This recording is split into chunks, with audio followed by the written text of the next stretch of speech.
Jadi bersyukur itu tidak hanya kita mengatakan alhamdulillah, alhamdulillah, alhamdulillah. Kalimat alhamdulillah itu adalah kalimat thayyibah yang cukup baik.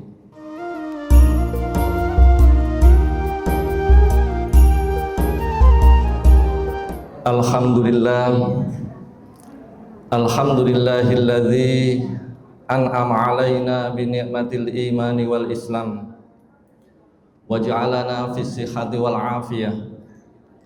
Asyhadu an la ilaha illallah wahdahu la syarikalah wa asyhadu anna Muhammadan abduhu wa rasuluhu alladzi la nabiyya ba'dah.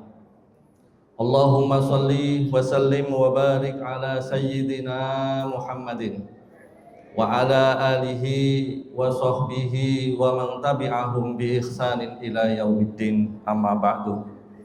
Bapak-bapak, ibu-ibu, para jamaah salat subuh Masjid Agung yang dimuliakan Allah Subhanahu wa taala. Syukur alhamdulillah wa binikmatillah.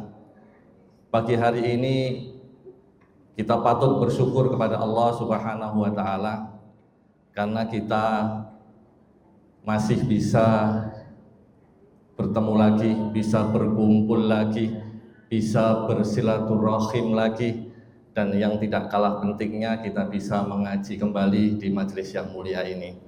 Yang kedua, kita juga patut bersyukur kepada Allah Subhanahu wa taala karena kita masih diberikan kesempatan dan kesehatan oleh Allah Subhanahu wa taala, sehingga kita masih bisa beribadah kepada Allah dengan baik, terutama khususnya sholat subuh berjamaah di Masjid Agung ini.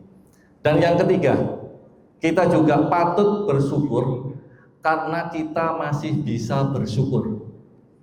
Saya ulangi ya, kita patut bersyukur karena kita masih bisa bersyukur. Kalau sampai kita tidak bisa bersyukur, wassalam, abot hidup ini. Kalau sampai kita nggak bisa bersyukur, kita tidak akan bisa merasakan ketenangan dan kebahagiaan manakala kita tidak bisa bersyukur.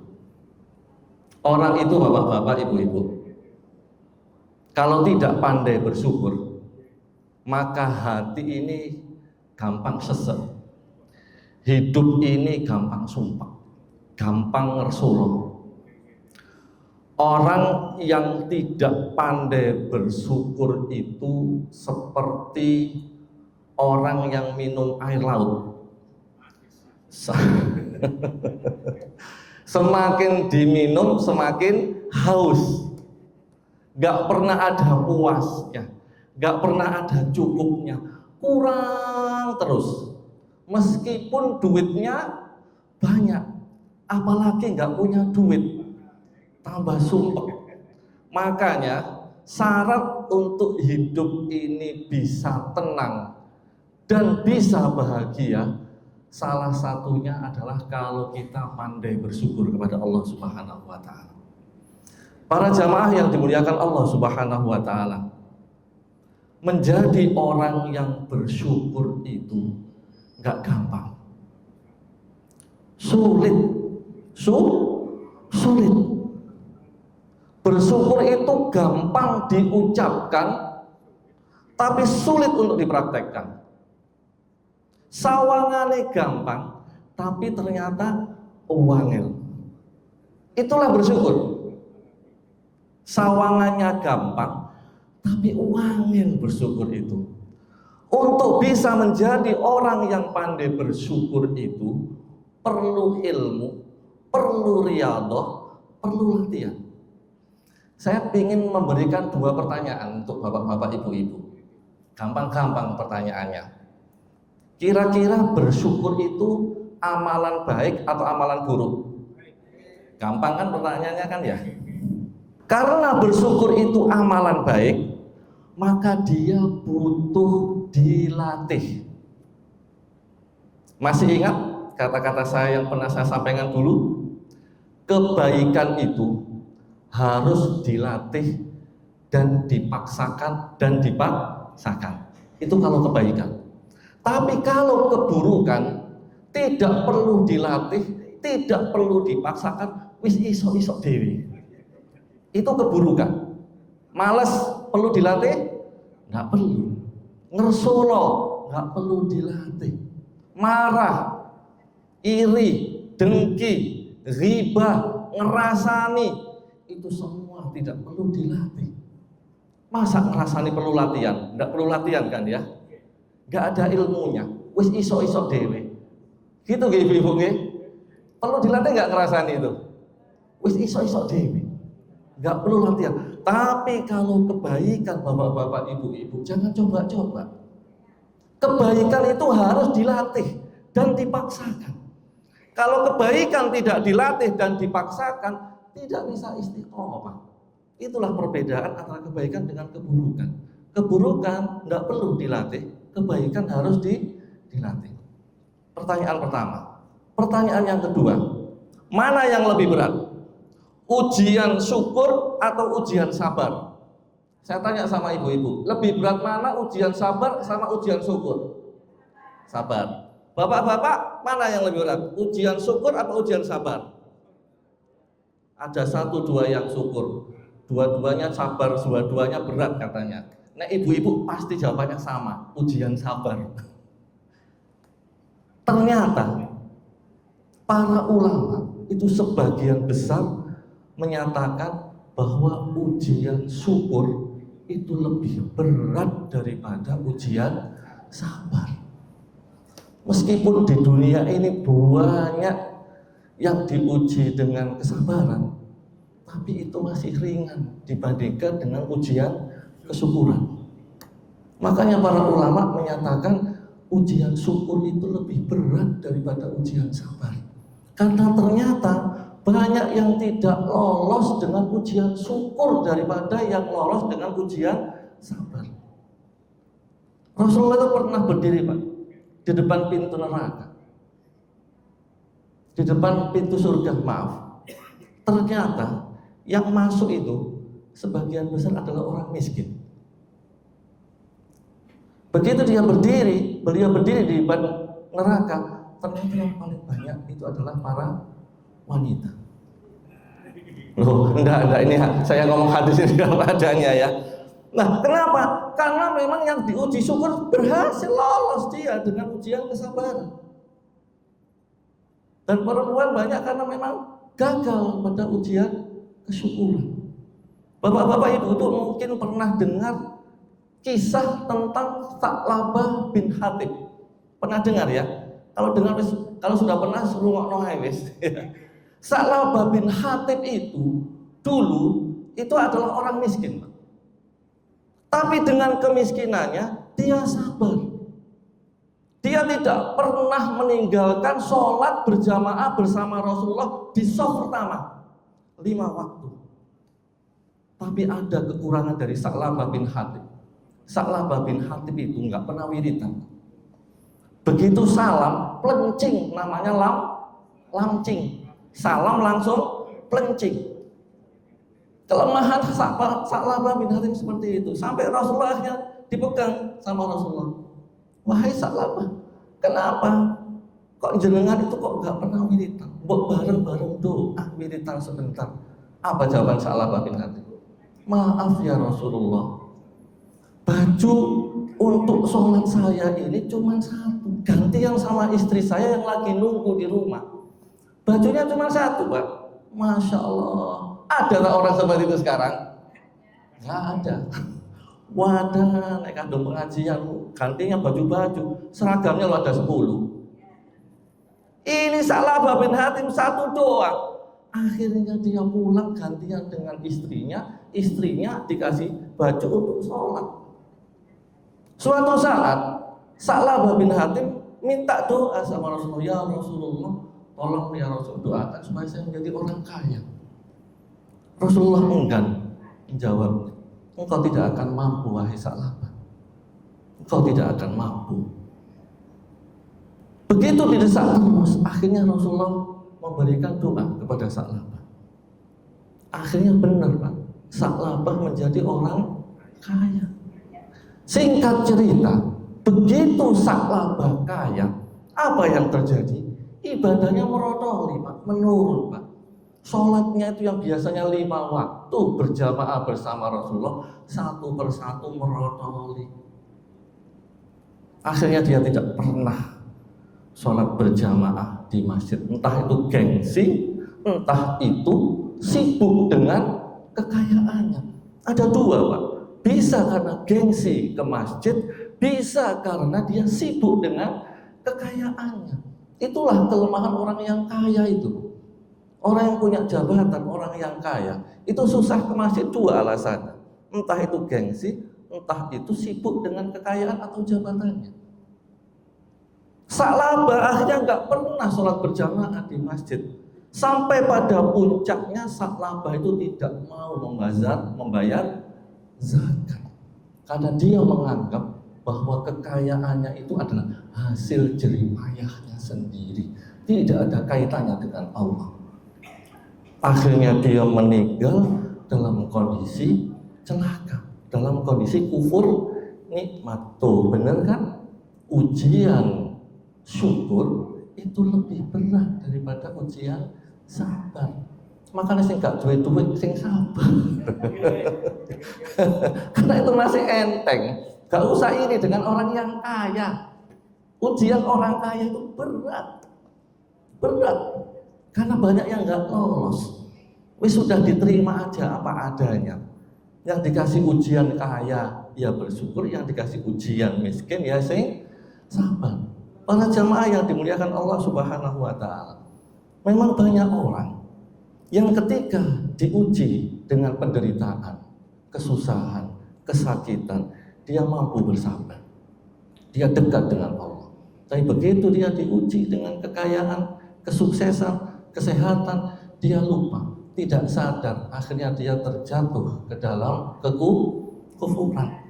Makanya di dalam Al-Quran itu Allah sudah menyampaikan bahwa orang yang pandai bersyukur itu jumlahnya sedikit. Wa qalilun min ibadiyas syakur.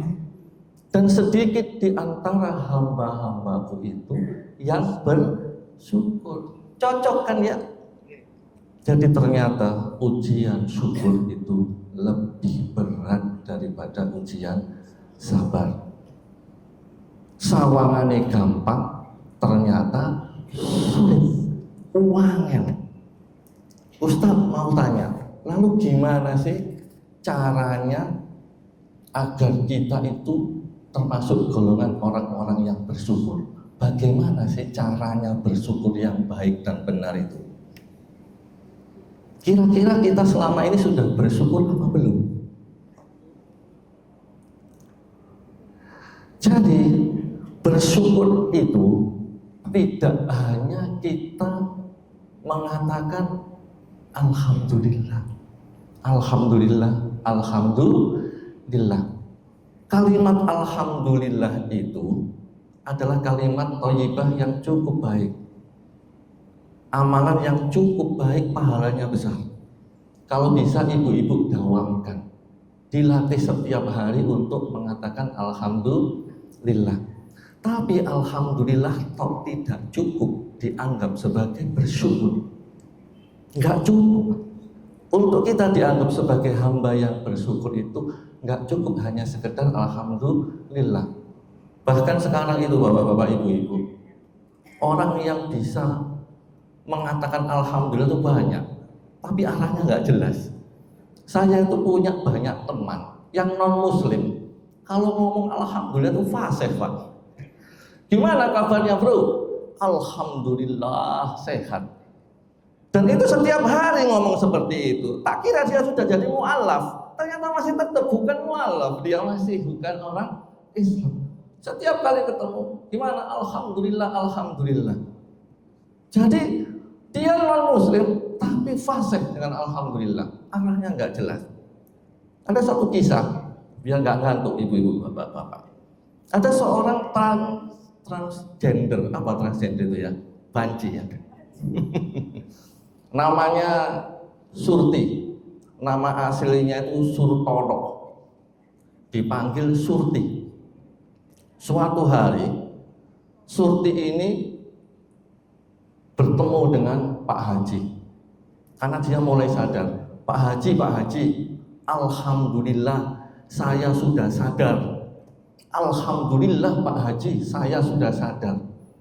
Begitu mendengar seperti itu, Pak Haji ngomong juga, alhamdulillah akhirnya yang tak tunggu-tunggu datang juga. Ternyata kamu sudah sadar, Sartono. Iya Pak Haji, apa yang bisa saya bantu? Tolong Pak Haji, saya dibelikan jilbab. Saya kepingin pakai jilbab kayak orang-orang yang di masjid. Kata Pak Haji, astagfirullahaladzim, tak kira kamu mau jadi orang laki-laki lagi. Ternyata dia ingin pakai jilbab. Itu namanya alhamdulillah yang salah tempat. Nyuwun ngapunten nggih, saya minum seperti ini. Nah, bagaimanakah cara bersyukur yang benar itu? Mudah-mudahan ada ilmunya pagi ini. Para ulama, begitu kita membahas tentang masalah syukur, maka para ulama membagi menjadi 3 komponen.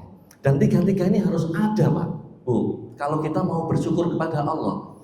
Yang pertama, ada namanya syukur dengan hati. Yang kedua, syukur dengan lisan. Yang ketiga, syukur dengan perbuatan. 3 komponen ini harus ada. Kalau kita memang dianggap sebagai orang yang pandai bersyukur. Yang pertama, syukur dengan hati. Syukur bil qalbi. Artinya apa? Mengakui bahwa semua nikmat yang kita peroleh, yang kita dapatkan, itu semuanya berasal dari Allah. Itu dulu. Menyadari dan mengakui apapun nikmat yang kita dapatkan itu semuanya dapat dari Allah. Wa ma bikum binikmati minallah. Surat As-Saba ayat 13. Apapun nikmat yang aku terima itu semuanya berasal dari Allah.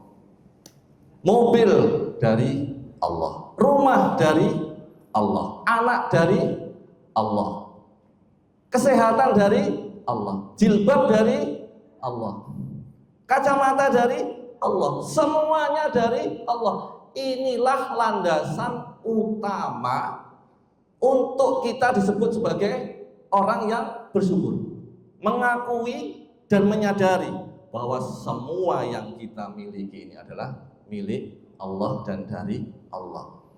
Bahkan saking pentingnya pengakuan ini, sampai-sampai di dalam Sayyidul Istighfar itu ada kata-kata abu ulaka binikmatika alayya. Apa ibu-ibu nggih? Ya, abu ulaka binikmatika alayya. Ya. Itu ya Allah, aku akui segala nikmat-Mu kepadaku. Kita mengakui bahwa nikmat itu berasal dari Allah. Ibu-ibu, bapak-bapak sudah hafal semuanya Sayyidul Istighfar? Hafal semua nggih? Harus hafal. Allahumma anta rabbi, la ilaha illa anta khalaqtani wa ana abduka wa ana ala ahdika wa wa'dika mastata'tu. A'udzubika min syarri ma shana'tu abu'u laka bi nikmatika alayya wa abu'u bi dzambi faghfirli fa innahu la yaghfiru dzunuba illa anta. Kalau kita umurnya sudah di atas 50 tahun, Bu, usahakan hafal ini. Kenapa saya katakan ini penting? Rasulullah itu pernah menyatakan, barang siapa yang membaca Sayyidul Istighfar pada pagi hari, kemudian dengan yakin, ya, dengan penuh keyakinan, kemudian dia meninggal sebelum sore hari, dia masuk surga. Dan barang siapa yang membaca Sayyidul Istighfar malam hari sebelum subuh dia meninggal dunia, dia masuk surga. Hadis riwayat Bukhari. Ini hadis yang sahih. Makanya orang itu kalau sudah di atas umur 50 tahun nggak usah mikir yang aneh-aneh. Sing simple-simple wae. Apa yang simple itu? Bagaimana caranya bisa masuk surga. Ini diamalkan. Jangan sampai ini hilang. Kalau bisa ibu-ibu setelah sholat maghrib, kalau nggak bisa 3, cukup 1 nggak apa-apa. Sayyidul Istighfar. Setelah sholat subuh, kalau nggak bisa 3, cukup 1. Sayyidul Istighfar. Siapa tahu sekarang itu banyak orang mati mendadak, Pak. Moro-moro mati ngono ae. Main futsal mati, lagi masak mati. Nggak tahu, itu hak Allah. Banyak orang mati mendadak. Nggak ada jaminan kita nggak mati mendadak itu. Nah, untuk supaya kita dapat jaminan surga, tolong didawamkan, dibiasakan baca Sayyidul Istighfar pagi dan petang atau sore hari. Siap ya Bapak-bapak Ibu-ibu nggih? Tolong. Ya. Oke, yang kedua. Yang kedua adalah syukur bilisan. Banyak-banyak membaca hamdalah, alhamdulillah, alhamdulillah, alhamdulillah. Mengungkapkan rasa terima kasih kita kepada Allah dengan ucapan. Setelah kita menyadari dan mengakui bahwa semua nikmat itu milik Allah, maka lanjutkan dengan bacaan alhamdulillah sebanyak-banyaknya. Karena apa? Nikmat Allah itu timeless. Timeless itu bahasa Indonesianya tidak ada batas, mengalir terus, tidak ada batasan waktu. Kalau sebentar aja nikmat Allah berhenti, mati kita, Pak. Udara di stop, jantung di stop, mata di stop, paru di stop, mati kita. Artinya apa? Nikmat Allah itu mengalir terus, timeless, tidak ada waktu berhenti nikmat Allah kepada kita. Sehingga apa konsekuensinya? Konsekuensinya hamdalah, alhamdulillah juga timeless, tidak ada batas, terus mengalir alhamdulillah. Karena apa? Nikmat Allah tidak berhenti, terus mengalir setiap hari. Udara ini oksigen, kalau di stop sama Allah nggak ada oksigen, mati kita. Jadi tidak ada batas. Maka alhamdulillah itu sering-sering didawamkan di kehidupan kita sehari-hari. Makanya ada ulama itu senang sekali zikirnya tuh zikir alhamdulillah. Kenapa kok zikirnya alhamdulillah terus? Iya, karena nikmat Allah tidak pernah berhenti kepada saya, terus mengalir kepada saya. Syukur bilisan juga bisa dengan kata-kata jazakumullah khairan katsiran. Terima kasih. Mudah-mudahan Allah membalas kalian dengan kebaikan yang banyak. Kenapa sih? Kok ini juga merupakan kalimat syukur? Karena kata Rasulullah, "Malam yaskurin nas, lam yaskurillah." Barang siapa yang tidak bisa berterima kasih, bersyukur kepada sesama manusia, maka dia tidak bisa berterima kasih sama Allah. Maka orang yang tidak pernah menyatakan terima kasih kepada manusia, maka dia dipertanyakan syukurnya kepada Allah Subhanahu wa ta'ala. Maka sering-seringlah kita berterima kasih, bersyukur kepada sesama manusia, karena itulah ada pintu masuk kita untuk bersyukur kepada Allah. Ada satu quote pagi ini yang mungkin bisa dicatat. Kalau kita melakukan kebaikan pada orang lain, cepat-cepat dilupakan. Saya ulangi ya. Kalau kita melakukan kebaikan pada orang lain, cepat segera dilupakan supaya tidak merusak keikhlasan kita. Tapi kalau ada orang lain berbuat baik kepada kita, maka jangan pernah dilupakan supaya kita pandai bersyukur dan pandai berterima kasih kepada sesama manusia.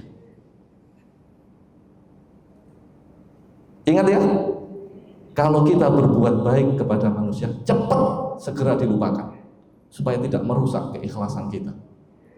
Tapi kalau orang lain berbuat baik kepada kita, jangan pernah dilupakan supaya kita pandai bersyukur dan berterima kasih kepada orang lain. Oke, yang ketiga, yang terakhir adalah syukur dengan perbuatan, bil amal.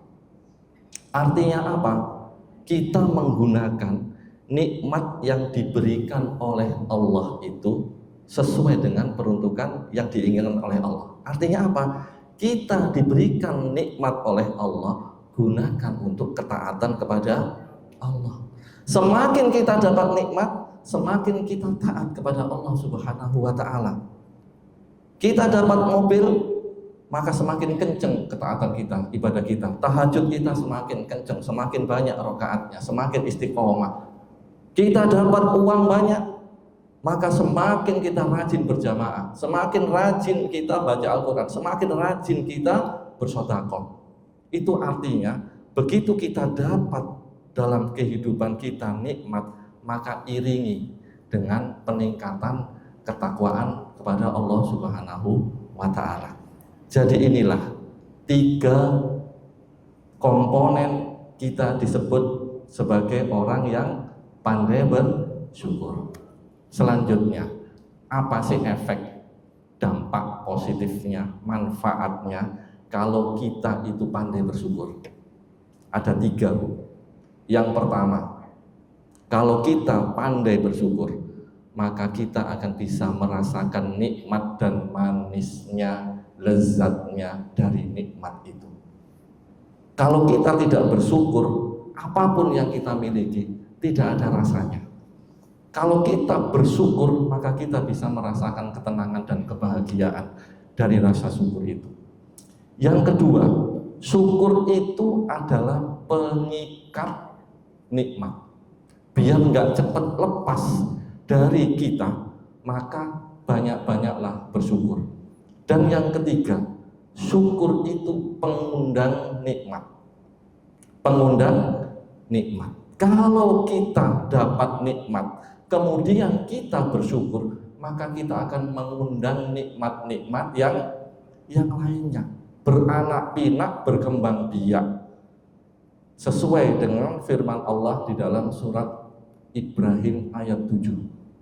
Wa itta'adzana rabbukum la in syakartum la azidannakum wa la in kafartum inna adzabi lasyadid. Hafal semua nggih? Ya, dan ingat ketika Allah memaklumkan, apabila kalian bersyukur, la azidannakum, itu lam taukid, pasti aku akan tambah nikmatmu. Wala in kafartum inna adzabi lasyadid. Apabila kamu kufur, maka sesungguhnya azabku sangat pedas, sangat pedih. Inilah mengapa kadang-kadang kita itu bapak-bapak, ibu-ibu sudah berusaha semaksimal mungkin, sudah berdoa pagi malam, terus-terusan berdoa, tapi kok tetap aja ya, tetap repot, tetap susah, tetap sumpah. Sudah berdoa, mati-matian kita berdoa, sudah berusaha, mati-matian kita berusaha, kok tetap jek sumpah kai, jek remai. Ternyata bertolak belakang dengan ayat ini. Dia berdoa, dia berusaha, tapi dia tidak mensyukuri nikmat yang sudah dia miliki. Makanya saya ini tahadus bin nikmat aja. Begitu saya keluar dari masjid menuju mobil, itu yang saya dawamkan adalah kalimat alhamdulillah. Yang saya pikirkan adalah nikmat-nikmat yang sudah diberikan oleh Allah kepada saya satu persatu. Saya mikir mobil, mikir baju, mikir pekerjaan, mikir anak, semua yang ada di dalam nikmat yang pernah saya dapatkan, saya masukkan dalam pikiran saya, lisan saya akan terus mendawamkan kalimat alhamdulillah. Itu sudah mengundang, Pak, mengundang nikmat yang baru. La azidannakum. Kita berdoa tapi kita tidak pernah mengingat-ingat, menghitung-hitung nikmat yang sudah kita.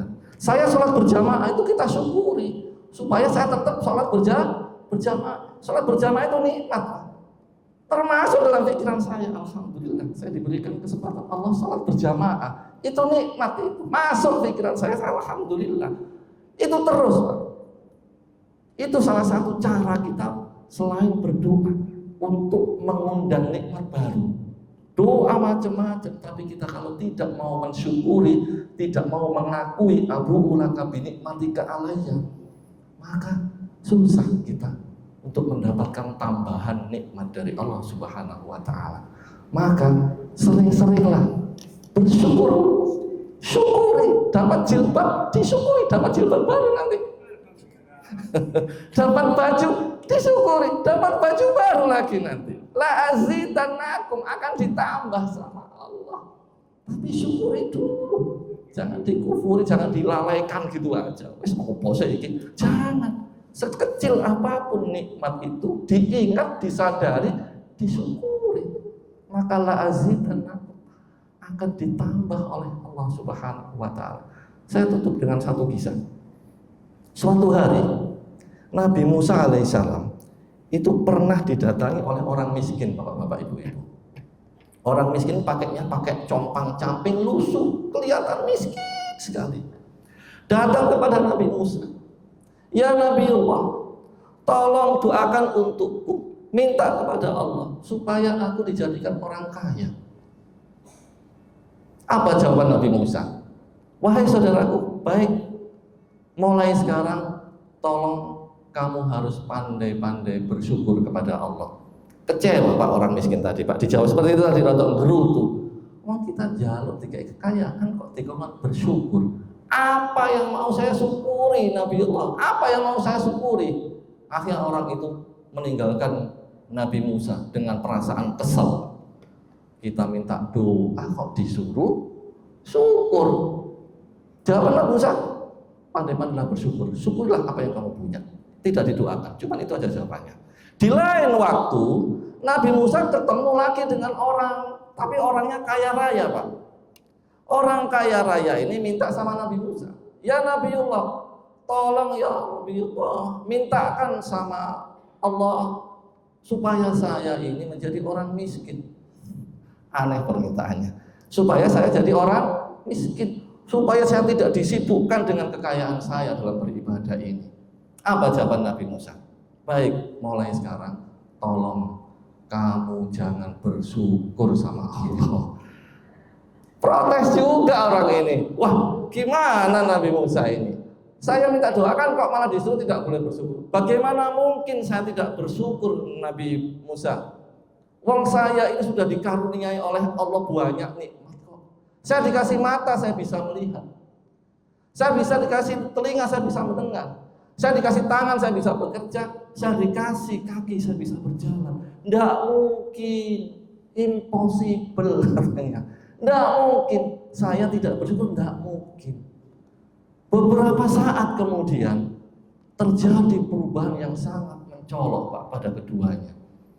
Orang yang miskin tadi hidupnya semakin miskin, hidupnya semakin remuk, hidupnya semakin susah karena dia tidak mau bersyukur. Orang yang kaya tadi hidupnya semakin bahagia, semakin tenang, semakin kaya gara-gara dia tidak mau berhenti dari bersyukur. Bersyukur terus, mengingat-ingat nikmat Allah dan bersyukur, akhirnya dia tetap bahagia, tenang, dan bisa merasakan nikmatnya hidup. Rasulullah tidak pernah berjanji bahwa orang kaya itu pasti bahagia. Rasulullah tidak pernah berjanji bahwa orang kaya itu pasti bahagia. Tapi Rasulullah pernah berjanji bahwa orang yang bersyukur akan bahagia. Maka syukurilah sekecil apapun nikmat yang diberikan oleh Allah. Orang yang tidak bisa bersyukur pada hal yang kecil, kata Rasulullah, dia tidak akan bisa bersyukur pada hal-hal yang besar. Syukuri meskipun kita punya sepeda motor etek, karena sepeda motor yang kita punya banyak dirindukan oleh orang lain. Syukuri meskipun rumah kita kecil, karena di luar sana banyak orang yang ngontrak. Syukuri meskipun kita ngontrak, di luar sana banyak orang yang nggak punya uang untuk ngontrak. Syukuri meskipun kita pakai sandal jepit, karena di luar sana banyak orang yang tidak punya sandal, tidak punya kaki. Ya, syukuri. Makanya kalau kita ingin bersyukur, lihat yang ada di bawah kita. Kalau kita ingin semangat untuk ibadah, lihat yang di atas kita. Kalau kita ingin bersyukur, undur ila man huwa asfala minkum Wala tanzur ila man huwa fawqakum. Lihat kepada siapa yang ada di bawahmu, jangan melihat siapa yang ada di atasmu. Mudah-mudahan kita semuanya dijadikan oleh Allah menjadi hamba-hambanya yang pandai bersyukur kepada Allah Subhanahu wa ta'ala. Al-Fatihah. A'udzubillahi minasyaitonirrajim. Bismillahirrahmanirrahim. Alhamdulillahirabbil alamin. Ar-Rahmanirrahim. Maliki yaumiddin.